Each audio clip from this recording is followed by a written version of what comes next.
Begitu lingkungan rusak, maka stunting akan tumbuh lebih cepat daripada elektabilitas si presiden kan. Nah, bagian ini saya kira yang harus kita usulkan lewat forum ini supaya ada pembicaraan antara partai politik dengan dunia akademisi dan LSM lingkungan.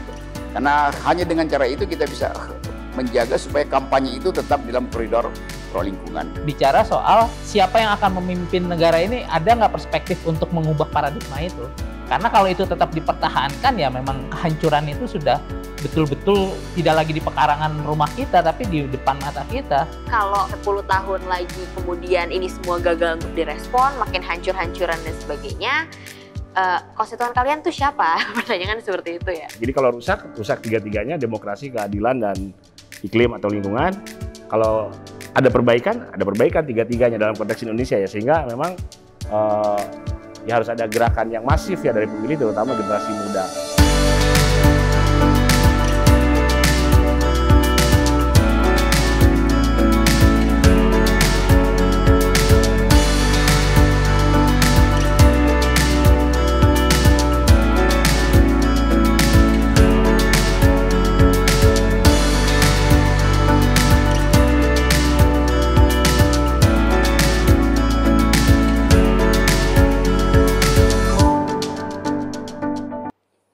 Ya itu saya nangkap juga itu awareness.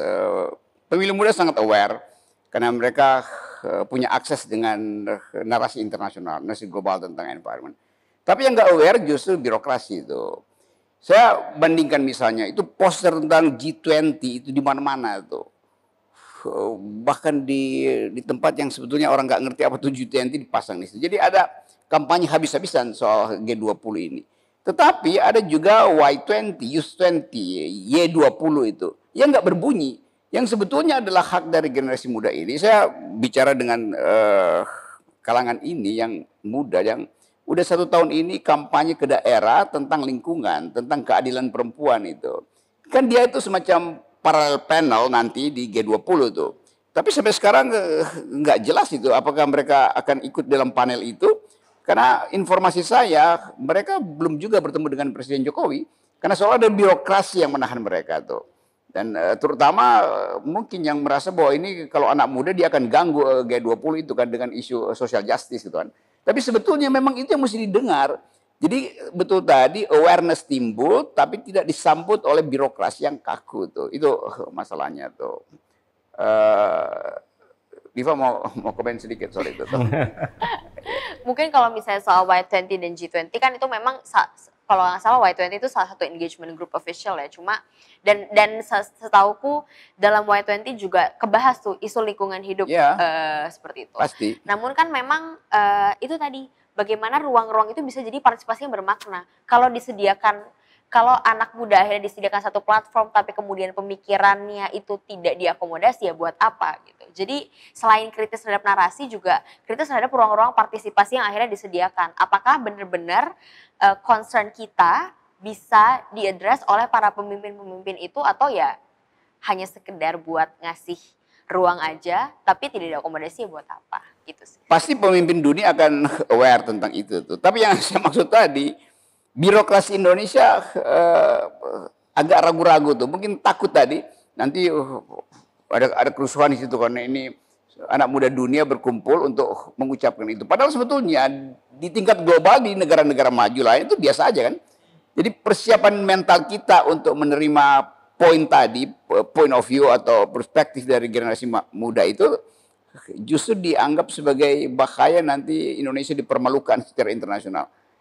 Jadi nggak ada semacam kesadaran etis pada negara untuk mengadopsi atau memberi ruang tadi supaya pikiran alternatif itu justru ditimbulkan oleh duel argumen di situ antara Y20 dengan G20 kan itu yang kita mau lihat tuh.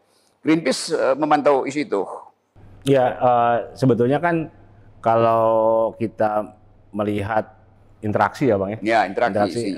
Sebetulnya kan kalau kita lihat tadi yang disampaikan oleh Diva misalnya, itu terasa sih isu lingkungan diperhatikan oleh politisi dan parpol. Tapi indikatornya misalnya udah banyak nih yang ngomong secara personal politisi atau parpol pengen ngobrol sama Greenpeace misalkan. Oh, okay. Ya karena alasannya kalau kebetulan kenal, dia bilang isu lingkungan itu sekarang di generasi muda udah nomor 1 atau nomor 2 misalnya, Iya. di bawah Korupsi. anti korupsi. Jadi mereka sudah tahu nih, sudah tahu. Nah tinggal kalau kita kan melihatnya kalau politisi ini ya gitu aja. Nah sebetulnya yang Gitu harus aja gimana tuh gitu? gitu-gitu aja lah. Maksudnya dia mau meraba kemungkinan mereka diserang. Jadi dia mau cari jawaban sebetulnya kan, bukan dia afirmatif untuk mengajukan isu lingkungan. Dia mau defensif karena itu dia mau raba dulu nih. Ntar gue kalau kampanye ntar panelisnya Greenpeace, oh bahaya gue. Bisa gitu, bisa juga mau PHP bang, mau PHP ke pemilih generasi muda ini Oke. kan, biar tahu caranya diskusi dulu sama kita gitu, isu lingkungan gimana dan sebagainya. Sehingga kalau sebetulnya kuncinya di pemilih sebetulnya kan, kalau demokrasi pemilihnya yang harus galak, yang harus kritis gitu. Misalnya nanti kita buat aja penilaian nih, capresnya misalnya ada 3. Prabowo, Anies, Ganjar, kita nilai aja tadi dari hal-hal yang konkret ya. Kalau dulu kan isunya reklamasi gubernur, misalkan sekarang penutupan PLTU batubara tahun berapa gitu. Terus kemudian tidak dibangun lagi PLTU batubara baru yang sekarang sudah direncanakan yang akan sangat merusak. Yang gitu-gitu aja kita buat, kita publikasikan. Nah, kita kasih penilaian. Nah, karena ini misalnya kan sebenarnya kejar-kejaran aja siapa yang lebih cepat belajar kan antara politisi dan pemilih ini. Dan sejauh ini kan mereka kadang larinya lebih cepat dari pemilih. Misalkan sekarang isu lingkungan naik nih tadi Diva. Nanti mereka belajar, ditipu lagi kan. Nah itu makanya pemilihnya yang harus kritis, yang harus galak. Jadi misalnya kita melihat nih dari capres-capres yang ada, capres 3 besar lah ya katakan, kan nggak ada visi gitu, visi mereka mengenai lingkungan. Padahal ini kan 10 tahun ini kan menentukan banget nih. Iya. 2024, 2029 kalau 2 periode 2034, nanti kalau presidennya nggak punya visi ya rusak kita setelah itu, pada saat itu dan setelah itu. Nah, ya kitanya yang harus menuntut. Kita misalnya capres 3 besar nggak ngomong visi mengenai lingkungan ya, gitu-gitu aja. Kemarin misalnya yang baru deklarasi pun yang biasanya ya lebih substantif dibanding yang lain juga nggak ngomong visi, gitu-gitu aja gitu. Semakin bicara yang non substantif ya, semakin mendekati Pilpres ini Bang dan teman-teman semua, semakin tidak substantif. Karena kalau saya lihat mereka jadi takut antara mereka nih, kalau ngomong substantif nanti dijauhin temennya, teman politisinya kan. Jadi dia ngomong yang normatif atau yang tidak penting gitu. Memang ada paradoks sebetulnya dalam cara kita membaca masa depan.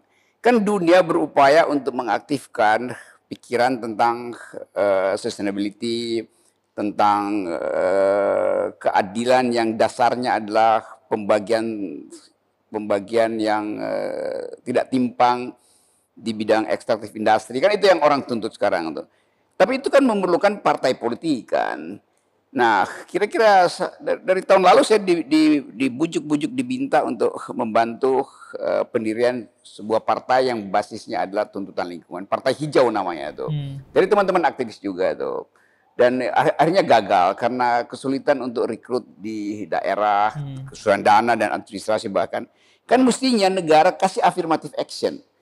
Partai ini pasti nggak akan memimpin, tapi mesti dibantu. Jangan disamakan dengan partai lain. Ini partai hijau, ini partai dunia. Mestinya udahlah bikin partai, nggak usah terlalu kalau dalilkan, disyaratkan harus ada di 2/3 provinsi, 1/3, 1/2 dari kabupaten dan terus. Kan mestinya partai hijau itu diizinkan untuk tidak comply 100%. Supaya dunia lihat bahwa Indonesia paham. Indonesia kasih affirmative action untuk para pecinta lingkungan. Itu yang nggak terjadi kan. Jadi dianggap ya silakan aja ikuti aturannya kan. Karena ini konyolnya di situ kan. Jadi di dalam cara negara memandang dianggap bahwa environment itu sama statusnya dengan partai-partai yang sebetulnya isinya koruptor kan. Padahal ini partai bagus nih. Anak-anak muda yang juga kita kenal sama-sama berupaya untuk meloloskan pikiran tentang politik hijau melalui pendirian sebuah partai politik. Dan itu gagal tuh. Jadi bonus demografi yang dieluk-elukkan pemerintah sebetulnya batal demi alasan teknis karena Kalau partai hijau itu diajukan, dia akan kampanye tentang bonus demografi akan diisi oleh program-program lingkungan. Kan itu bagusnya begitu kan. Jadi sayang sekali bahwa pemerintah terlalu teknis melihat pemilu. Padahal pemilu itu adalah peristiwa etis, bukan peristiwa teknis. Ya, kalau dari penjabaran Bang Rocky tadi ya jelas berarti kan memang visi pemerintah kita melihat lingkungan ini sebagai sesuatu yang tidak layak diberi panggung kan. Sesuatu yang tidak patut untuk dikasih ruang, bahkan di ruang demokrasi itu sendiri. Ya itu dia pendirian partai, bahkan ya seperti yang tadi disinggung, partai hijau pun menjadi sulit sehingga akhirnya terpaksa gagal misalnya. Dan ini yang memang paradigma yang memang diamini oleh pemerintah kita saat ini, paradigma yang memang menganggap ya lingkungan itu hanya sebagai objek yang harus dieksploitasi habis-habisan, bukan lagi sebagai sesuatu yang bisa menyelamatkan kita dengan cara yang berkelanjutan. Jadi saya pikir paradigma ini juga yang diamini tidak hanya oleh pemerintah, tapi oleh partai politik yang ada saat ini. Jadi kalaupun mereka kemudian berbicara mengenai isu lingkungan, itu juga hanya akan digerakkan atau dimotori oleh tren aja. Jadi mereka tidak akan banyak berbicara soal substansi. Karena mereka akan tetap menganggap siapapun yang memimpin misalnya, mereka akan memanfaatkan lingkungan ini, sumber daya alam ini sebagai penggerak atau pundi-pundi keuntungannya mereka. Jadi saya pikir ini yang harus juga dipahami dan mungkin jadi PR bersama kita ya, anak-anak muda khususnya, bicara soal siapa yang akan memimpin negara ini, ada nggak perspektif untuk mengubah paradigma itu. Karena kalau itu tetap dipertahankan ya memang kehancuran itu sudah betul-betul tidak lagi di pekarangan rumah kita, tapi di depan mata kita. Kenapa anak-anak muda tidak percaya dengan pemerintah misalnya? Karena mereka sudah merasakan langsung bagaimana berjam-jam di atas kendaraan, di atas motor mereka, macet gara-gara banjir misalnya kemarin.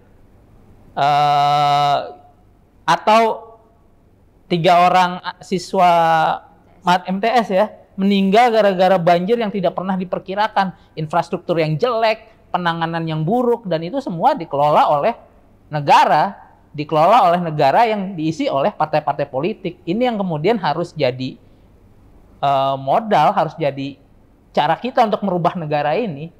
Dengan ketidakpercayaan ini, sebenarnya ini salah satu cara untuk menunjukkan bahwasannya the better ways is possible gitu. Ya, tapi the better politician is impossible. Nah itu dia. Untung tidak saya lanjutkan, Bang. Kan coba kita bayangkan ya, pasti akan ada panelis di KPU nanti debat tentang pertanyaan lingkungan.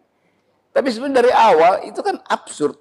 Nggak ada partai hijau yang diizinkan berdasarkan prinsip affirmative action. Dulu kita senang karena ada kuota perempuan tuh 30% tuh. Itu artinya pemerintah mengerti peradaban bahwa perempuan itu ditinggalkan 30% di belakang karena arogansi patriarki. Lalu gerakan feminis mendorong upaya 30% itu tuh. Demikian juga seperti environment. Kan status environment itu sama dengan status perempuan, dieksploitasi tapi tidak diakui itu.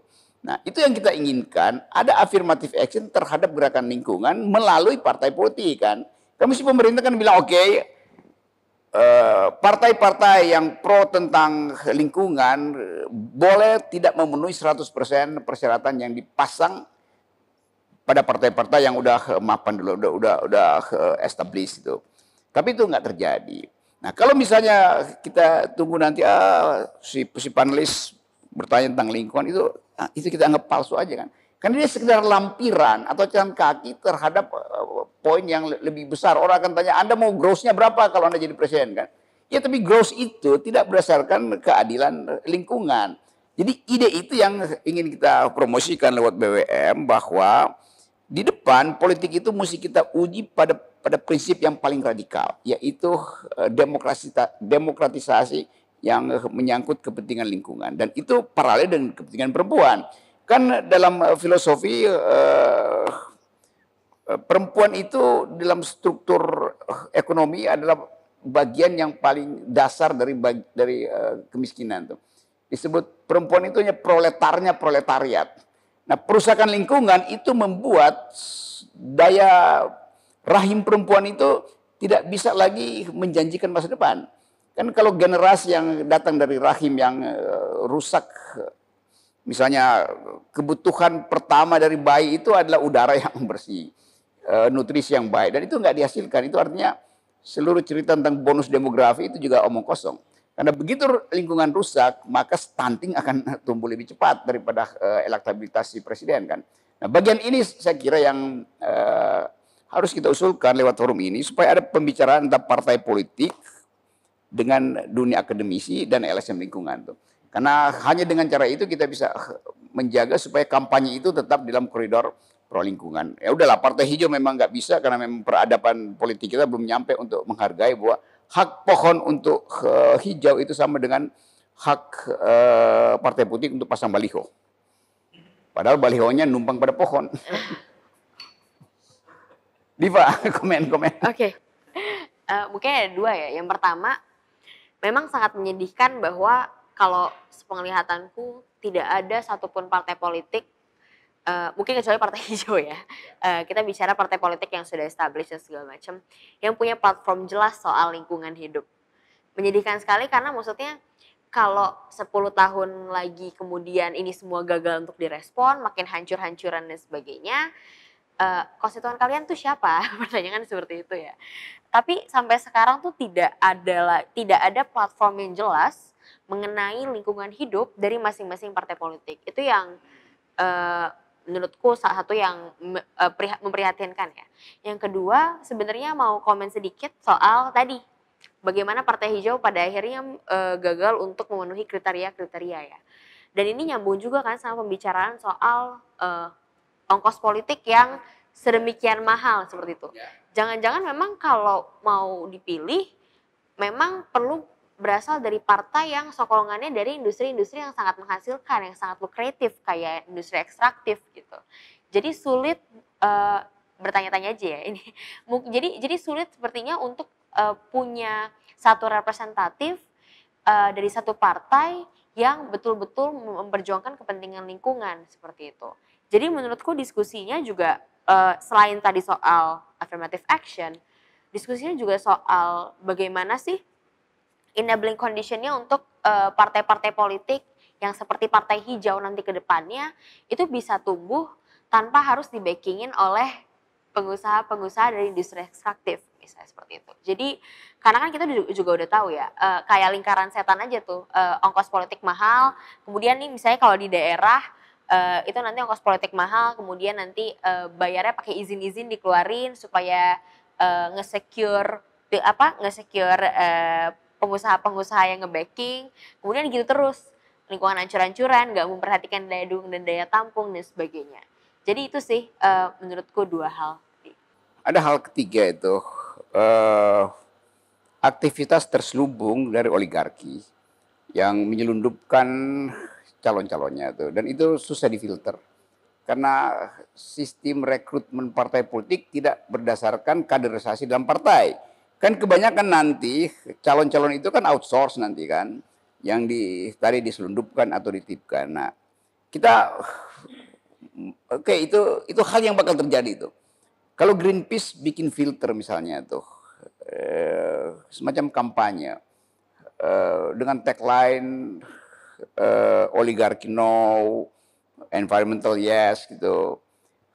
Potensi untuk berkelahi dengan oligarki sejauh apa kira-kira Greenpeace? Kan itu pasti akan ada battlefield di situ kan. Ya. Karena bagi oligarki Greenpeace itu to be or not to be. Bagi Greenpeace oligarki itu to be or not to be. Memang ada diplomasi, siksak di birokrasi. Tapi secara etis ini dua nilai yang frontal, yang ekstrapolasi. Ya memang to be or not to be jadinya Bang, sebetulnya. Sehingga kalau ada representasi oligarki misalkan, ya Indonesia tanpa oligarki. Kalau personifikasi kan Indonesia tanpa Luhut Panjaitan lah ya. Karena to be or not to be kan. Karena kalau kita lihat akar permasalahannya kan oligarki dan kerusakan lingkungan kan sebetulnya. Nah itu kan 3 jenis krisis ya. Yang bareng tadi Diva bicara platform lingkungan. Sebenarnya kan itu terkait satu sama lain. Krisis lingkungan, pelakunya itu juga oligarki, kemudian ya krisis iklim dan krisis lingkungan ya, krisis demokrasi itu juga pelakunya tadi, membiayai politik, menyusupkan calon, menentukan siapa yang mau maju dan sebagainya, dari mulai di nasional sampai di daerah. Yang ketiga krisis keadilan, itu kan masalah siapa yang dapat keuntungan, siapa yang dirugikan. Jadi ya memang to be or not to be, dari tiga itu aja itu satu paket tuh. Jadi kalau rusak tiga-tiganya, demokrasi, keadilan, dan iklim atau lingkungan. Kalau ada perbaikan tiga-tiganya dalam konteks Indonesia ya, sehingga memang ya harus ada gerakan yang masif ya dari pemilih, terutama generasi muda. Tadi terkait kolaborasi dari Bang Rocky itu, kayaknya ke depan kita harus melakukan komunikasi yang memudahkan pemilih generasi muda untuk mengetahui kinerja dari politisi baik yang sedang menjabat maupun yang mau menjabat. Jadi misalnya gini, ada banjir nih di Kalimantan Selatan besar. Itu di masa pemerintahan Jokowi, banyak izin-izin walaupun dia kan punya otoritas untuk menghentikan itu.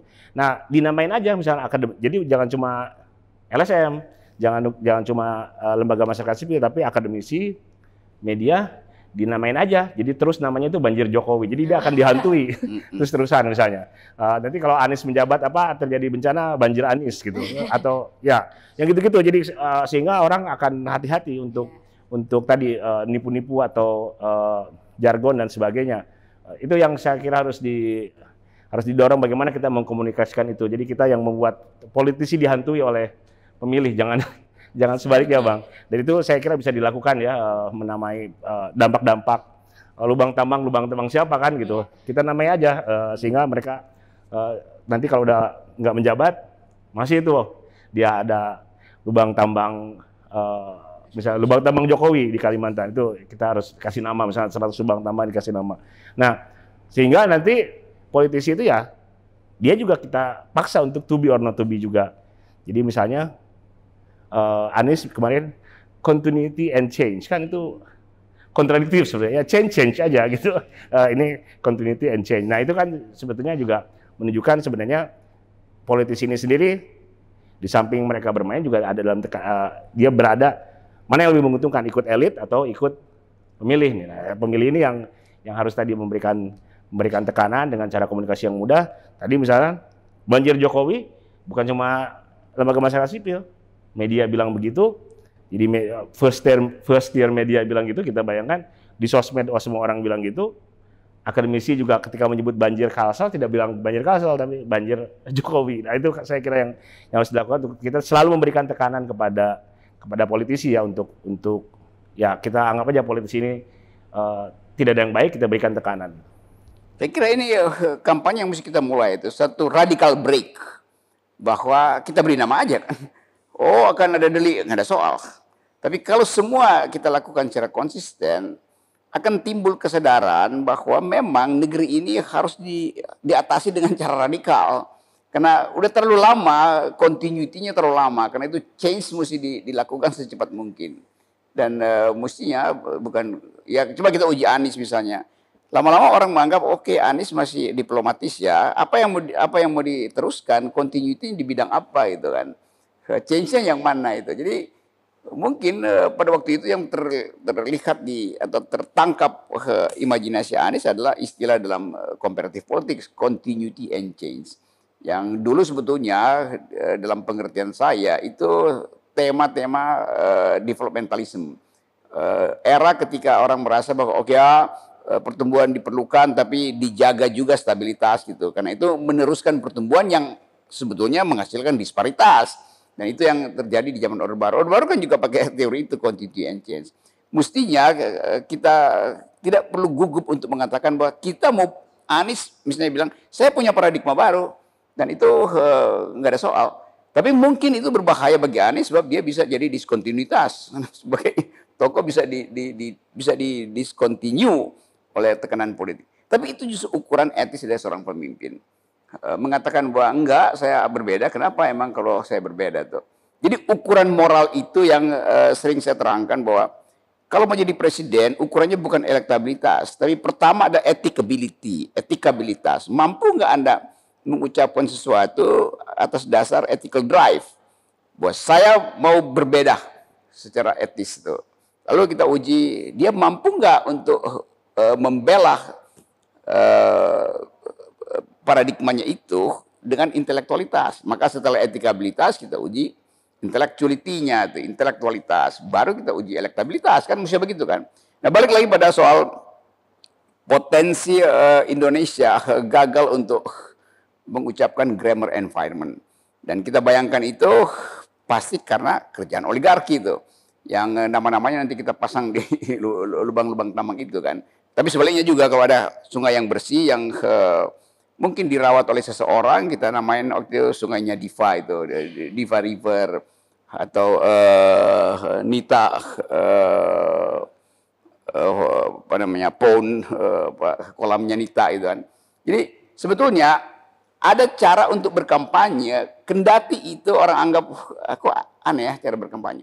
Tapi kalau kita lakukan itu lama-lama orang mengerti bahwa seseorang itu dihargai justru karena hal kecil yang dia lakukan kan. Dan bukan hal besar yang ada di baliho, yang tiba-tiba gambar orang itu kok gede amat setinggi ruko tuh wajahnya, tapi otaknya sependek rumput di bawahnya tuh kan. Dan bagian-bagian ini yang mesti kita, jadi maksudnya kita produksi sinisisme sekuat-kuatnya tuh. Justru karena kita ingin ada perubahan etis dalam kepemimpinan tuh. Masih ada yang mau raise isu itu, nambahin ide yang agak liar seperti Tata tadi memberi nama lubang-lubang itu dengan nama seorang politisi. Kalau saya boleh nambahin sih, khususnya nih ya buat, ya kalau kita ngomongin tadi kan konteksnya lebih banyak ke anak-anak muda yang memang akan memiliki masa depan. Dengan kondisi yang ada saat ini, tingkat kepercayaan yang rendah terhadap pemerintah, artinya juga tingkat kepercayaan yang rendah terhadap politisi, saya pikir itu bukan, kita harus melihatnya itu bukan sebagai sebuah masalah, tapi itu sebuah potensi untuk membangun kesadaran yang lebih radikal di levelan anak-anak muda itu sendiri.